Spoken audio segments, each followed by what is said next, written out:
Então, pessoal, sejam todos muito bem-vindos. E a gente vai dar início aqui ao nosso caso de hoje. Eu vou dar aqui a palavra aqui ao Dr. Cleto, caso ele queira aqui, né, falar um pouco aí. Fica à vontade, Dr. Cleto, pode falar. Ok, bom dia, pessoal. Vou dizer que é um prazer, né, participar dessas discussões. E como o Abaeté falou, né, eu sempre digo que a parte de biópsias e diagnósticos de lesões osteoarticulares tem que ser uma coisa multifatorial, né? Não dá para a gente da patologia, né, querer, né, se arvorar, dar algum diagnóstico sem ter, né, uma discussão ou ver as imagens, discutir as imagens com o radiologista, com o ortopedista, porque vai errar bastante, né? Então, assim, tem casos que sem a imagem a gente passa de uma lesão benigna para maligna rapidamente e erra mesmo, né? Então, assim, antigamente a gente tinha a exigência, né, de quando chegasse o material no laboratório, viesse junto, deixasse juntos os exames de imagem para a gente da patologia ver e discutir, né? Mas hoje em dia está mais fácil da gente conseguir essas imagens via WhatsApp ou por e-mail, né? Ou mesmo discussão, né? Então, assim, a gente quando consegue conversar com o radiologista ou com o ortopedista, a gente consegue, né, tirar bastantes dúvidas e dar um melhor diagnóstico aí para o paciente, né? Então, assim, eu fiz faculdade aqui rapidamente, faculdade aqui em Fortaleza mesmo. Fiz residência em Ribeirão Preto e passei 7 anos no Hospital Sara, de onde eu comecei a aprofundar, né, nessa parte de lesão osteoarticular e com essa interação muito grande com o pessoal da radiologia e da ortopedia. E depois, né, saindo na vida aqui no laboratório, né, então a gente procura manter, né, esse approach, essa coisa bem íntima com o pessoal da radiologia e da ortopedia para poder, né, fazer esse diagnóstico melhor para o paciente. Então, obrigado aí pelo convite, Abaeté. Vamos ver se a gente prossegue aí nessas discussões. Então, vamos em frente. Seja muito bem-vindo. Então, o caso de hoje é um paciente de 60 anos, do sexo feminino. Ele tinha uma dor crônica no joelho esquerdo, com piora da deambulação, associada a bloqueios articulares e tumefação na articulação. Não tinha febre e não tinha sinais flogísticos também. Bom, esse caso chegou para a gente através de uma ressonância. Na verdade, chegou num serviço de um amigo nosso e ele me mandou para a gente ajudar na discussão, para trazer algumas ideias. E foi um caso assim que foi bem ilustrativo, e aí eu separei para a gente discutir, tá? Nós temos a ressonância inicial do paciente, para mostrar para vocês, que, digamos, é o principal exame que a gente vai discutir hoje. E tem alguns exames complementares que a gente pediu para elucidar melhor o caso na época e para ilustrar também. Então, vamos às imagens. Bom, esse aqui é o caso, é um joelho esquerdo, tá?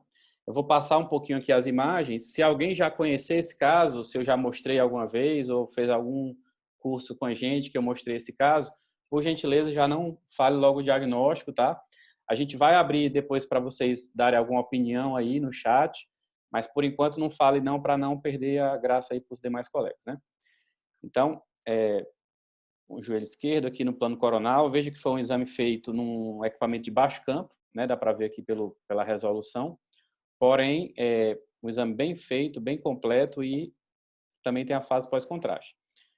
Então, estou mostrando aqui fíbula, né? Fêmur, tíbia. Eu vou já comentar aqui os achados. Vou primeiro deixar vocês olharem um pouco as imagens aí.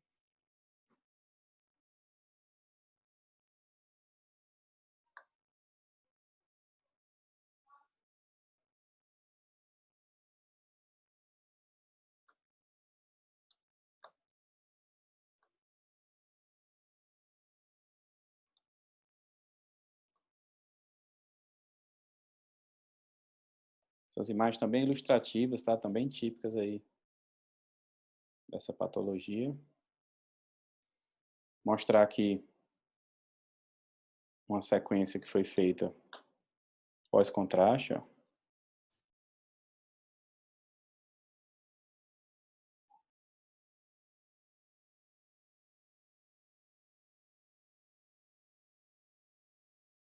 Bom, aqui eu vou falar um pouco das imagens, né? E aí depois a gente dá o prosseguimento do caso. Então, na verdade, o que a gente identifica primeiro aqui nas sequências sensíveis a líquido, a gente tem algumas sequências de STIR, a gente identifica múltiplas lesões, né, coalescentes, de aspecto, elas parecem um aspecto assim mais cístico aqui na ressonância. Você vê que elas têm trabeculações, né, entre as lesões, algumas são mais confluentes. Veja que elas não estão causando, né, uma insuflação aqui nesse momento, aqui nesse osso, ele não chegou a, né, a insuflar a cortical, elas estão mais medulares realmente. E está pegando, né, os 3 ossos aqui identificados, a gente praticamente só vê uma preservação da patela, né, aqui. No pós-contraste, vejam que existe algumas áreas de realce periféricos, né? Só tem realces mais na periferia da lesão, mas não tem realce, aquele realce sólido intralesional, tem mais realces periféricos, né? E perilesionais. E tem algumas áreas, ó, que se destacam aqui, como áreas mais hipointensas e com aspecto como se fosse até algumas calcificações, né? Algumas imagens calcificadas aqui de permeio na lesão.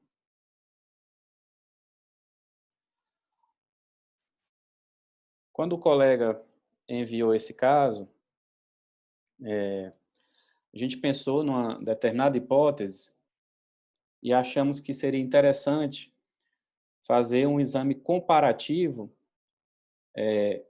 e uma tomografia, porque isso aí poderia nos acrescentar algumas informações interessantes.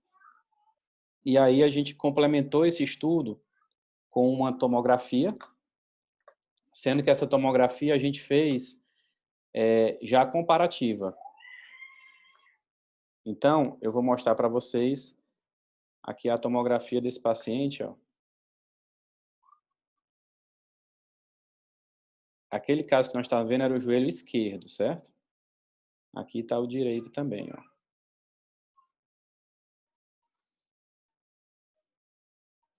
E a gente identifica, né, o mesmo padrão de acometimento. Veja que existe, né, uma preservação cortical, talvez com algumas áreas só de afilamentos, mas não uma insuflação realmente significativa, e um predomínio, né, de acometimento medular com a perda do padrão trabeculado habitual, e a patela, né, relativamente aqui preservada, mas os demais ossos, ó, tíbia, fíbula, todos acometidos, né? Deixa eu ver se eu consigo fazer aqui um MPR.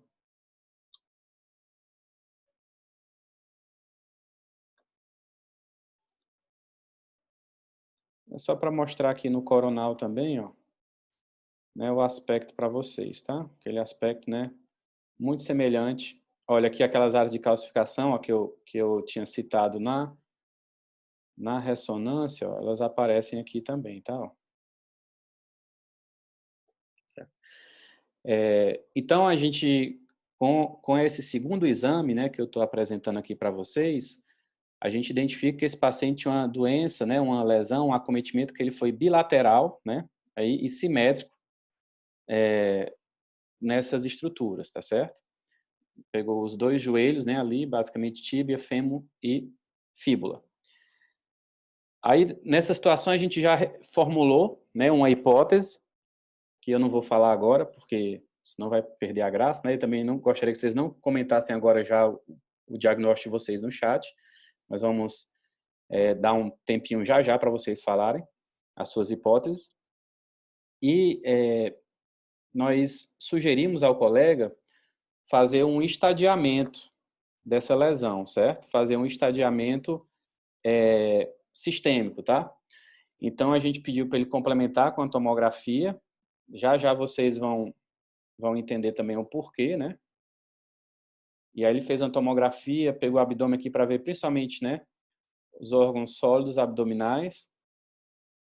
Eu vou passar aqui mais rápido a tomografia de abdômen, porque não é muito o foco aqui da nossa apresentação de hoje, mas só para mostrar que nesse exame aqui que foi feito, não foram identificadas lesões nos órgãos sólidos abdominais, tá? Depois a gente pode citar o porquê que a gente pensou nisso, tá bom? Porque que sugerimos, né, a complementação aí com a tomografia.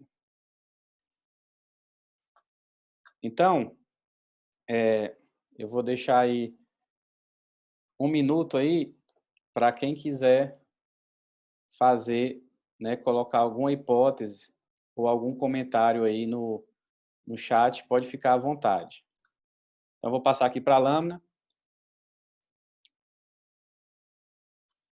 O Dr. Cleto aí assume aí, ele vai mostrar para vocês alguns achados.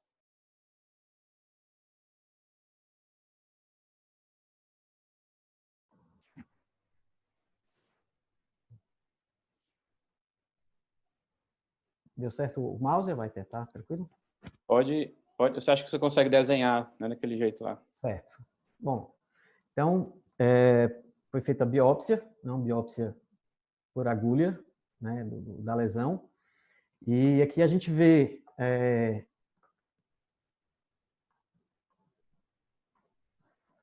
as trabéculas ósseas, né? Trabéculas ósseas, algumas retorcidas e anastomosantes. E nos espaços intertrabeculares, né, a gente vê aqui alguns espaços vazios, umas lojas, né, às vezes envolvendo, fragmentando, né, e às vezes até trabéculas ósseas dentro desses espaços vazios.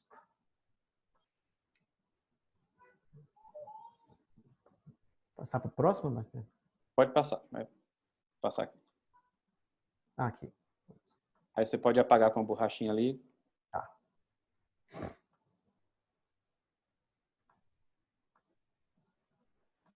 Aqui um maior aumento, um maior detalhe, né, que já deixa a gente ver melhor essa alteração das trabéculas, né? As trabéculas, a gente já vê algumas áreas de remodelação, né? Os osteócitos aqui estão dispostos irregularmente, linhas de calcificação alterada, de ossificação, e chama a atenção mesmo no espaço intertrabecular, esses espaços, essas lojas císticas, né? Sem muita atipia. Eu acho que tem mais uma, o próximo.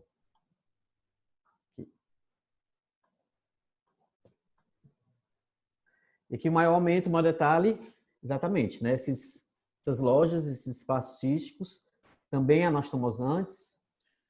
Cleto, se você puder desenhar para a gente, fica melhor, porque como a gente, né, não tem muita experiência nessa parte de lâmina, facilita. Tá. Então aqui, nos espaços intertrabeculares, né, a gente vê essas lojas císticas, né?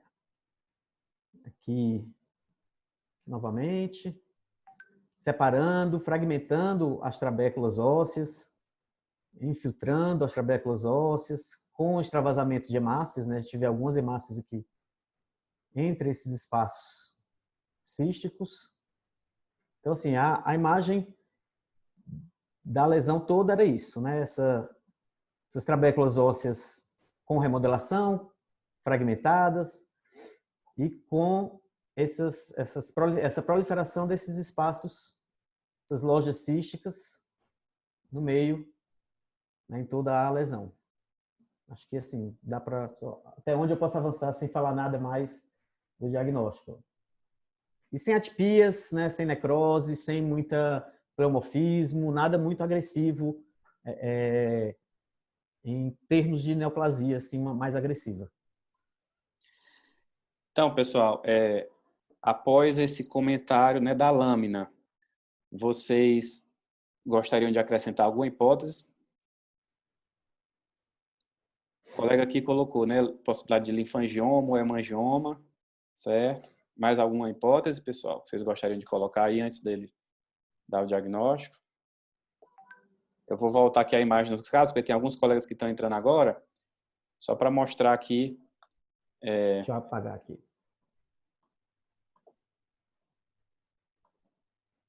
Para quem entrou agora, pessoal, a gente está discutindo esse caso, tá?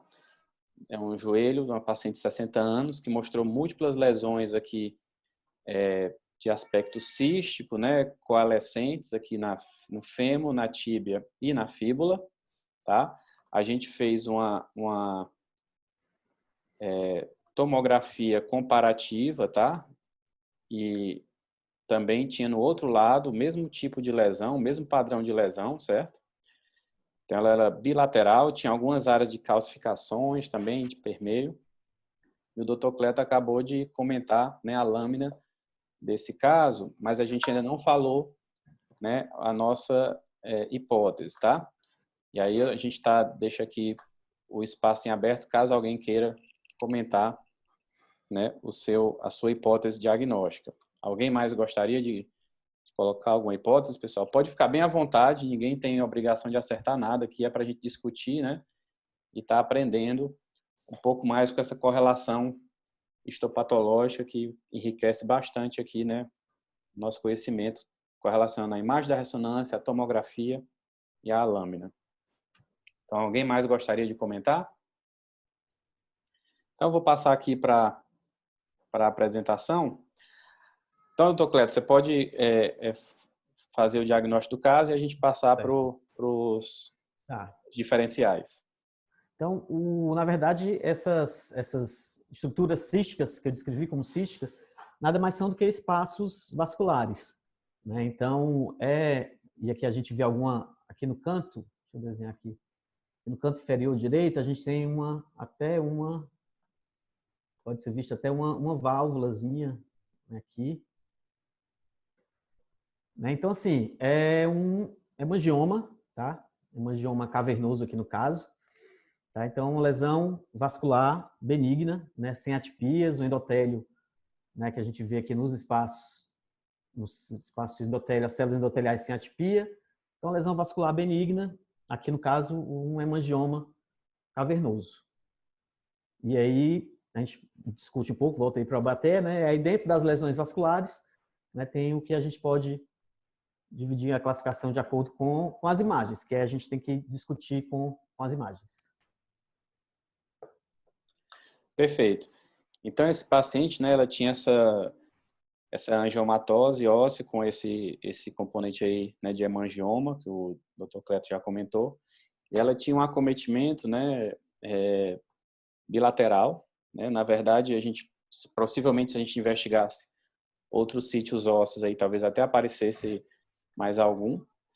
E a gente agora vai discutir um pouco os diferenciais, né? Algumas outras lesões que poderiam estar simulando ou que poderiam estar confundindo, né, o nosso diagnóstico aí nas imagens. Isso vai depender um pouco da faixa etária. Esse paciente já tinha 60 anos, mas ele podia ter aparecido para gente mais nova, né? Podia ter aparecido na adolescência, podia ter aparecido na infância ou na vida adulta.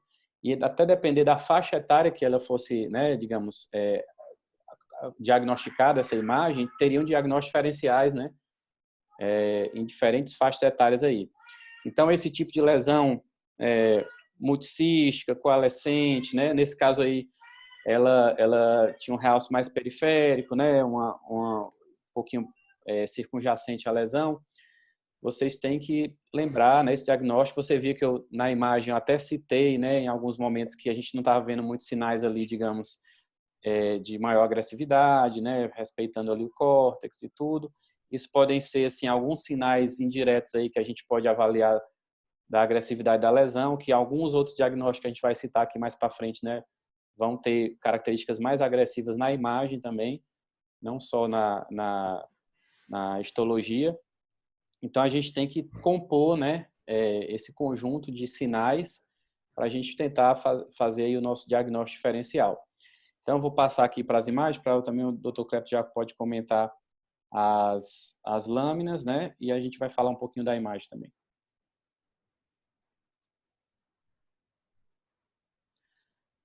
Aqui seria o nosso primeiro diferencial. Esse caso, né, a gente vai identificar um pouco mais assim na infância, né, às vezes num paciente mais jovem. É muito típica essa lesão aí do crânio, mas a gente pode ocasionalmente ter outros sítios acometidos, né? E aí, quando ela está muito típica, assim, fica até, logicamente, bem mais fácil, mas às vezes não é típico e não está num local tão típico, e a gente tem que estar lembrando, né, desse diagnóstico aqui. Então, vou passar aqui a bola aqui para o Dr. Cleto comentar a lâmina e vocês já devem estar pensando aí o que é, né? Já devem estar lembrando desse diagnóstico. Na verdade, sim, é importante esse diferencial, mas ele é mais, como a gente pode ver, não lembra em nada, né, o caso que a gente estava vendo. A gente não vê aqueles espaços císticos, né, não vê, né, espaço vascular, extravasamento de massa, a gente vê uma lesão mais compacta. Então, assim, é um importante diagnóstico diferencial, né, radiológico, mas quando a gente vai para o histopatológico, a gente não tem muita dificuldade em separar as lesões, né? Então, a gente vê aqui, né, basicamente dois componentes, um componente, né, de células maiores, deixa eu até mudar a cor aqui. Tem que mudar a cor aqui da... Aqui. Então, a gente tem aqui algumas células no meio, esses cordões, né, de células maiores, né, com citoplasma um pouquinho mais amplo, e aqui ao lado, né, a gente vê uma área uma área aqui de inflamação, né, muito eosinófilo, né? Aí pode passar o seguinte. Então, tem esses dois componentes celulares, né? A gente vê células maiores, né, com essa fenda, né, e muito eosinófilo, né? Então, são células histiocitoides, né, lembrando histiócitos, com um componente inflamatório muito grande, né, rico em eosinófilos, né? Então, é uma histocitose de células de Langerhans, né, que entra aí no diferencial. O diagnóstico pela imunohistoquímica, que é essa outra lâmina aqui ao lado, né, tem uma reação que a gente faz, que é o CD1A, né, que é bem específico, que marca os grânulos de Birbeck, né? Então, assim, é bem específico dessa célula, da célula de Langerhans. Tá? Lembrando que a célula de Langerhans é uma célula apresentadora de antígeno, que é normal. Às vezes você tem nos linfócitos, nos linfonodos, na pele, normalmente você encontra. Então, dependendo do sítio que a gente está avaliando, né, pode dar alguma confusão em ser uma célula, um histiócito de Langerhans normal e neoplásico. Mas isso aí depois a gente discute outro dia. Mas então, aqui no caso, a gente vê que não tem muita dificuldade, né? Não lembra muito o quadro vascular que a gente viu, é um importante diagnóstico diferencial radiológico, mas, né, ocasionalmente, como tem muito infiltrado inflamatório, tem uma resposta inflamatória associada muito grande, às vezes, dependendo do local da biópsia, às vezes você pega a periferia, você vai pegar só a resposta inflamatória, você não consegue chegar nessas células, né, que são diagnósticas, né? Então, às vezes, você vê muita proliferação vascular, muita fibrose, muita célula inflamatória, e que, às vezes, na discussão, tem essa possibilidade de ser uma lesão vascular, pode, ocasionalmente, sair um diagnóstico equivocado por conta do local exato onde foi feita a biópsia. Perfeito. Então, esse caso aí, né, na imagem, né, ele, às vezes, ele pode, dependendo se for num local mais atípico, né, poderia pensar numa lesão vascular, periférica, alguma coisa desse tipo, né, pegando parte óssea, mas na lâmina, né, como o Dr. Cleto falou, ele é já bem típico, né, e aí ficaria mais tranquilo de se fazer o diagnóstico. Agora a gente vai para mostrar mais dois diagnósticos diferenciais, que aí são um pouquinho mais detalhados, né, que merece a gente comentar. Esse aqui é um primeiro caso aqui desse segundo diagnóstico diferencial, aqui na radiografia e na tomografia, e no plano coronal e no plano axial. Veja que é uma lesão já um pouco mais confluente, né, do que aquela, com menos trabeculações, tem alguns septos mais finos. Veja que tem algumas áreas, né, dela que tem um pouco mais de esclerose marginal, mas tem áreas já um pouco mais insuflativas também, e umas áreas de afilamento cortical. Esse aspecto aqui, a gente tem sempre que fazer aquela situação de que quando você identifica os sinais, né, de agressividade de uma lesão, você vai sempre valorizar aquele sinal mais agressivo, né? Então, se o paciente ele tem, digamos, 2, 3 tipos de sinais de menor agressividade, mas tem um tipo de sinal na imagem de maior agressividade, né? De maior taxa de crescimento, de maior velocidade de crescimento, você vai estar considerando aquela lesão como um aspecto mais agressivo, se pelo menos um dos sinais, né, obedecer aí o critério de agressividade. Então, nesse caso, a gente falaria que ela teria em termos de imagem, né, um componente aí de agressividade de moderado a mais agressiva. E aí, no caso, eu vou mostrar aqui mais uma imagem. Ó, esse paciente ele fez, né, uma amputação nessa região proximal do fêmur. E aqui, né, a peça anatômica, isso aqui é a referência do artigo. Eu não coloquei o título do artigo porque diz o diagnóstico. E aí ficaria, né, muito fácil para vocês, mas está aqui a referência quem quiser acessar o texto completo, tá bom? Mas eu vou deixar o Dr. Cleto falar um pouco mais agora da lâmina desse tipo de caso. Isso. Ó, aqui, né, a gente tem uma trabécula, um resquício de trabécula óssea aqui, e a gente vê que já é uma lesão agressiva, né, lembrando daquele nosso caso, que aqui você vê que a trabécula está mordida, né, a lesão ela foi comendo mesmo a trabécula óssea, né, ela vai invadindo, vai infiltrando, não há remodelação, como a gente viu lá no nosso caso inicial, né? As trabéculas, elas iam se anastomosando, né? Iam tentando reconfigurar o osso. Aqui não.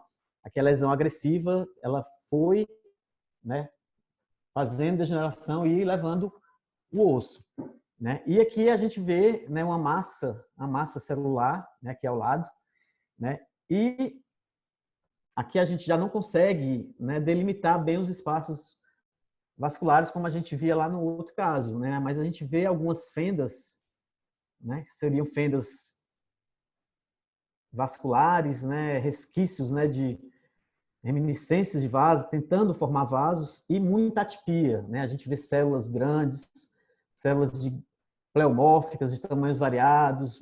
Se a gente for ampliar aqui, a gente vai ver mitose, né? Então aqui é um angiosarcoma, né, uma lesão mais agressiva, mais celular, com mais atipias, formando canais vasculares irregulares, né? A gente não consegue ver aqueles grandes canais, aqueles vasos, lembrando o vaso normal que a gente via lá no hemangioma da nossa lesão do caso, né? Então aqui, lesão bem agressiva, claramente atípica, né? E angiosarcoma.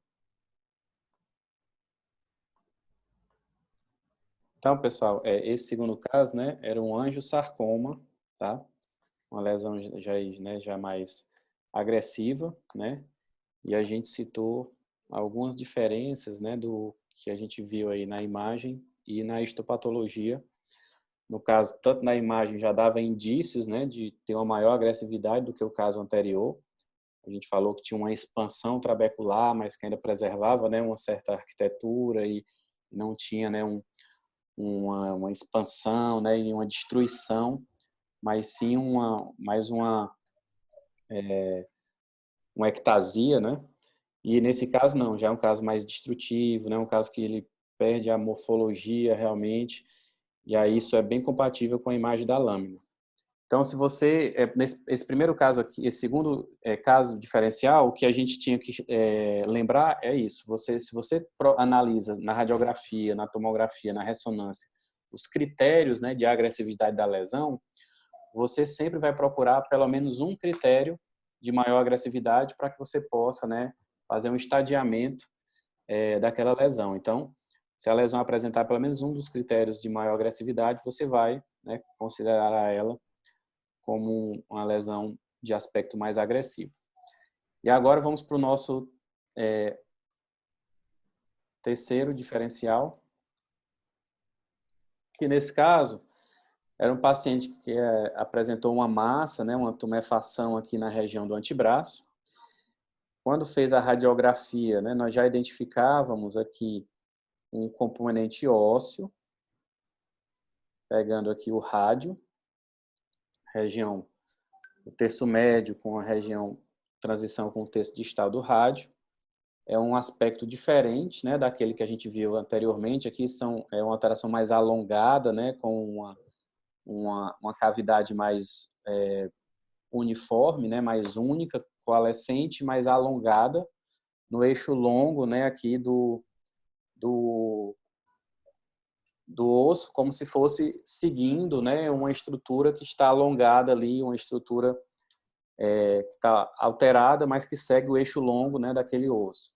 Mas ele tem um grande componente aqui de partes moles, né, um componente na região da musculatura do antebraço, que tem, né, também uma certa conexão e continuidade com essa lesão óssea, tá certo? Então, esse caso aqui era um caso um pouco assim mais difícil da gente conseguir diagnosticar só no exame de imagem, tá? Era um caso assim um pouco mais, digamos, atípico. A gente teria que juntar, né, essas peças, deixar um pouco mais descritivo, né? Mas a partir agora desse momento que a gente vai lembrar e tá com esse diagnóstico, né, diferencial na mente, outros casos que surgirem, né, a gente pode estar pensando também nesse diferencial. Mas era um caso que eu imagino que a histopatologia aí seria mandatória para fazer um diagnóstico, porque a imagem, nesse caso, ela não é muito específica, né? A gente poderia falar, pensar em um componente vascular, uma lesão com alguma característica vascular, enfim, mas eu acho que em termos só de imagem a gente não iria conseguir fechar algo mais específico nesse caso aqui diferencial. E aí eu vou passar a bola aqui para o Dr. Cleto para ele comentar um pouco a lâmina.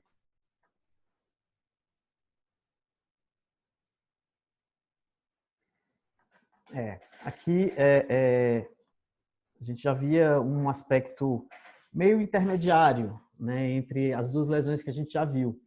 Né, a gente consegue perceber alguns espaços vasculares ainda, né, umas fendas, na verdade, né? Mas a gente vê entre essas fendas, né? E a gente vê essas células, aqui em cima está melhor detalhe, mas são células mais arredondadas, né? E não tão pleomórficas quanto na lesão anterior, né? E aqui, claro, é um diagnóstico difícil, mesmo no HE, a gente tem que passar para a imunistoquímica, né? Como já vem com essa dificuldade já desde a radiologia e quadro clínico, né? Mas assim, aqui a gente consegue até aqui, né, nesse aspecto, né, suspeitar de uma lesão vascular, né? E aí vamos para a imunistoquímica. Dentro das lesões vasculares, aí no caso mais intermediárias, né, que a gente não consegue encaixar, né, como uma lesão vascular benigna, tipo hemangioma capilar ou hemangioma cavernoso, né? E muito menos como uma lesão muito agressiva como angiosarcoma, né? Existe um grupo de lesões que recentemente foi descritas e classificadas, né? No início, quando elas foram descritas, elas eram encaixadas como lesões de comportamento incerto, de malignidade indeterminada, né? Então tem alguns subtipos, né? Então a gente está falando aqui dos hemangioendoteliomas, tá? Então são lesões vasculares, neoplasias que na última classificação da Organização Mundial de Saúde, né, ela já entrou, né, já é uma lesão maligna, tá? Então assim já entra, não é o angiosarcoma, não é chamado de angiosarcoma, Mas o hemangiodotelioma, ela é considerada uma lesão maligna, né? Sobretudo esse caso, porque ele forma essas células, lembrando células epiteliais, né? São células mais ovaladas e grandes e mais aderentes, né? Então, é hemangiodotelioma epitelioide, tá? Já é considerado uma lesão vascular maligna, né? No caso que a gente tem que ir para a imunistoquímica para ver que a origem é vascular, tá? E tem algumas dicas no HE que a gente consegue suspeitar mais, né? Existe a questão de formar lúmens intravasculares, intracitoplasmáticos, né? Como se fosse um vaso rudimentar, né? Um pequeno vaso dentro da célula neoplásica, no citoplasma da célula neoplásica, onde você consegue identificar uma hemácia, às vezes, dentro do citoplasma da célula neoplásica, né? Então, isso aí tudo ajuda a gente a chegar num diagnóstico de hemangiodotelioma epitelioide, né? Lembrando que já na última classificação já é considerada uma lesão maligna, né? Os hemangiodoteliomas. Mas é uma lesão assim que dá uma grande dificuldade para a gente da patologia também. Excelente. Então, pessoal, primeiro assim, a gente gostaria aqui de abrir um espaço para vocês fazerem algumas perguntas, tá? Angioma, né, intraósseo. Nesse caso, o paciente tinha um acometimento bilateral, simétrico, nos joelhos. Mostramos o aspecto da ressonância, mostramos o aspecto da tomografia. Por que nós sugerimos, né, a correlação com a tomografia de abdômen?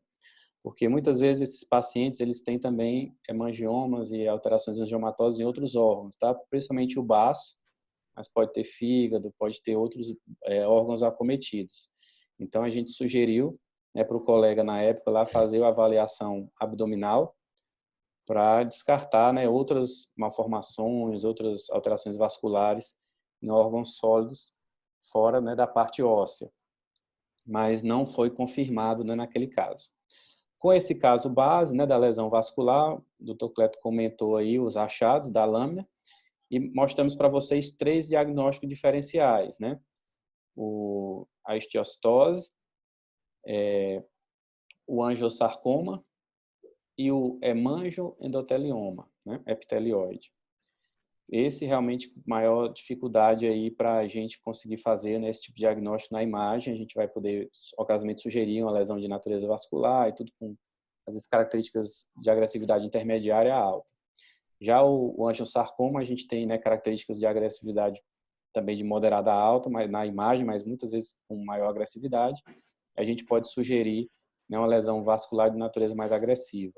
E o hemangioma, né, e a angiomatose, elas têm aquelas características um pouco menos agressivas na parte da imagem, preservando mais, né, a estrutura óssea base, causando mais ectasias císticas, com padrões de realce mais periféricos, homogêneos, né, enfim, sem tanta